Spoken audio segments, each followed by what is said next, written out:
Akala ko ba anti-China kayong mga animal kayo, hayop kayo? O kinakaina ninyo lahat ha? Bisaya lang ito pero Tagalogin ko na lang para sa inyo. Ito yung bridge na itinakdang inspeksyonin ni President Ferdinand Marcos Jr. ngayong umaga, Disyembre 4, 2025. Ang bridge project na ito ay isang 4-lane 6-span extra dough structure na merong taas na 1,340 meters at pinondohan ng China Official Development Assistance or ODA worth 3.1 billion pesos. Ano na, Bongbong Marcos?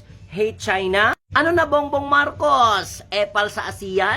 Ayan no, nilagyan nyo na lang ng karatulang build better more. Hindi kayo nahihiya niyan?